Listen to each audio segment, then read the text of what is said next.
आज की कहानी है बुजुर्गों का महत्व। आजकल बहुत लोग सोचते हैं कि अगर कोई बूढ़ा इंसान है तो उसका कोई महत्व नहीं है, लेकिन आज आप लोग को एक कहानी के माध्यम से बताना चाहती हूँ कि बुढ़ापा का महत्व क्या है।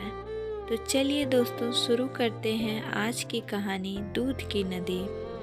एक बार की बात है, एक लड़का था जिसका नाम रवि था और वो एक शहर में नौकरी करता था। उसके साथ एक लड़की भी काम करती थी जिसका नाम कोमल था। काम करते करते ये दोनों एक दूसरे को पसंद करने लगे और शादी करने का सोचा। फिर ये दोनों अपने अपने घर में बताया। लड़के के घर वाले बहुत खुले विचार के थे तो वो बहुत जल्द मान गए, और जब लड़के के घर वाले लड़की के घर गए लड़की का हाथ मांगने तो कोमल के पिता ने एक शर्त रख दिया। तो सबने वो शर्त मान लिया और दोनों परिवार शादी का तैयारी करने में लग गए। और वो शर्त ये था कि शादी में कोई भी बूढ़ा व्यक्ति नहीं आएगा। सब बहुत खुश थे क्योंकि आज वो दिन था जब रवि और कोमल का विवाह होना था।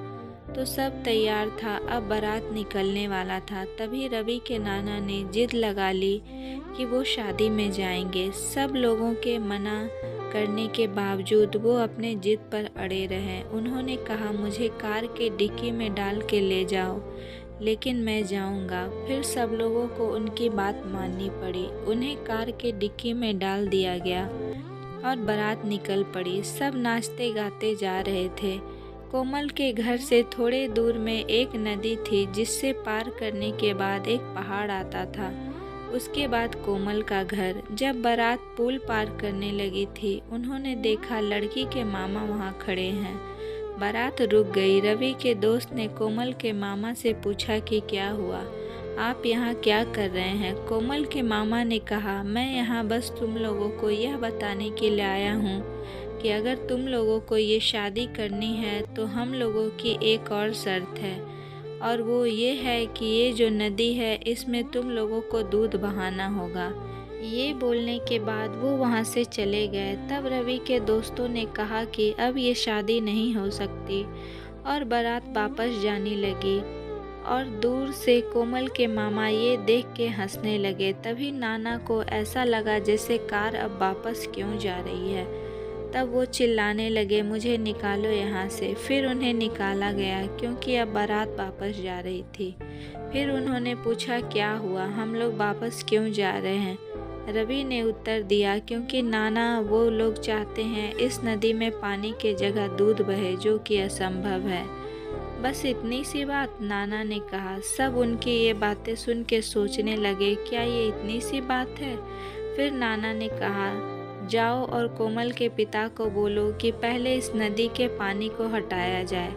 हम लोगों के पास दूध है, जो कि असंभव थी।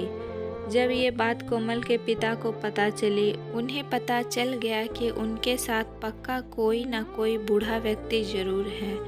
उसके बाद कोमल के पिता सारे शर्तों के बिना शादी के लिए मान जाते हैं। इसके बाद रवि और कोमल के एक अच्छे भविष्य की शुरुआत होती है।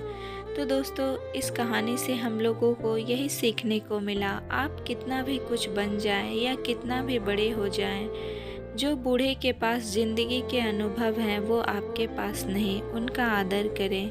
तो दोस्तों, मेरी ये स्टोरी आप लोग को कैसी लगी, अगर पसंद आई हो तो प्लीज़ लाइक करें और ज़्यादा से ज़्यादा लोगों तक शेयर करें। तो मिलूँगी नेक्स्ट स्टोरी के साथ।